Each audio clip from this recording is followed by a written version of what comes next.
Fratelli e sorelle in Cristo, buongiorno. Oggi la nostra piccola meditazione, sempre in questa serie della potenza della parola, si trova in Amos, capitolo 8, leggeremo i versetti 11 e 12. Leggiamo insieme. Ecco, vengono i giorni, dice il Signore Dio, in cui manderò la fame nel paese, non fame di pane e sete d'acqua, ma la fame e la sete di ascoltare la parola del Signore. Allora, vagando da un mare all'altro, dal settentrione al levante, correranno qua e là in cerca della parola del Signore, ma non la troveranno. Che parole forti, fratelli e sorelle, che parole forti da parte del nostro Dio.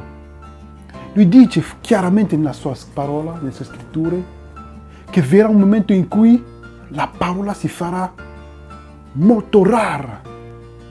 Questa parola che oggi abbiamo accesso, abbiamo la possibilità di poter avere accesso ai costi veramente bassi, anche gratuitamente via internet, anche nelle librerie.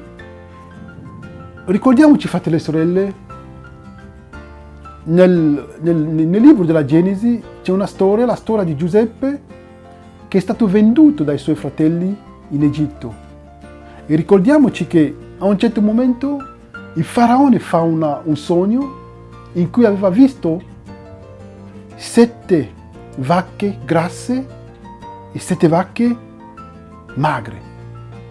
E lui voleva la spiegazione.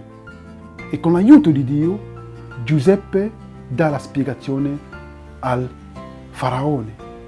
Lui dice che le 7 vacche grasse corrispondevano a 7 anni di abbondanza e le 7 vacche magre corrispondevano a 7 anni di carestia, di fame.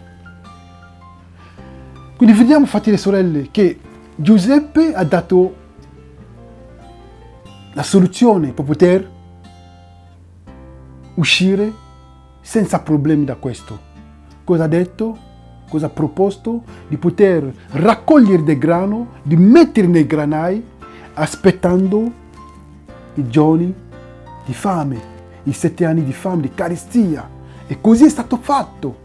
E una volta che avevano fatto così, il popolo erano in grado di poter dare del grano a chi era vicino, nei paesi vicini, oppure a quelli che venivano da lontano. E sappiamo che Dio nella sua parola, fratelli e sorelle, usa le cose letterali per poter spiegare le profondità spirituali. A cosa corrisponde questo grano? È il pane. E il pane, fratelli e sorelle, è la parola di Dio. E ricordiamoci, fratelli e sorelle, che nello stesso modo in cui per 7 anni il popolo era in Egitto, hanno avuto 7 anni di abbondanza, anche noi oggi siamo nell'abbondanza. Abbiamo la possibilità di poter avere accesso alla parola in qualunque modo. Ci sono tantissimi modi per poter avere accesso alla Bibbia, alla parola. Ma cosa facciamo? Quanto tempo al giorno trascorriamo in contatto con la parola? Questa è un'esortazione non solo per voi, fratelli e sorelle, ma anche per me. Perché Dio dice nella sua parola che verranno questi giorni. E adesso che siamo nel tempo di abbondanza, abbiamo il dovere di poter raccogliere del grano, che è la parola di Dio, di poter mettere nel granai, in modo che quando verranno i momenti, i giorni di scarestia, di fame, che noi possiamo essere in grado di poter dare del cibo ai nostri fratelli, che sono anche in altre denominazioni, ai nostri fratelli che verranno anche da lontano. Questo è il proposito e la voglia, il desiderio di Dio. È per quello che Lui non fa niente senza rivelare ai Suoi servitori, i profeti. Questa è l'esortazione, fratelli e sorelle, per me e per voi. Di farci questa domanda: quanto tempo trascorriamo con la parola? Anche se non studiamo solo per noi, per amore per Cristo, possiamo studiare anche per i nostri fratelli, per poter essere in grado di dare del cibo spirituale a chi ha bisogno nel tempo di angoscia, nel tempo di bisogno, nel tempo di fame. E questo è il carattere che Dio vuole da noi. L'amore che non cerca il proprio interesse. E con questo, fratelli e sorelle, con queste piccole esortazioni, che Dio vuole oggi, che noi ritorniamo alla sua parola, che diamo il suo spirito, perché naturalmente non siamo portati a studiare la parola di Dio, a essere in contatto con Dio. Però Lui lo sa, e per quello che Lui ci fa la promessa dello spirito, adesso basta, adesso tocca a noi renderci conto del nostro stato, andare a Lui e chiedere.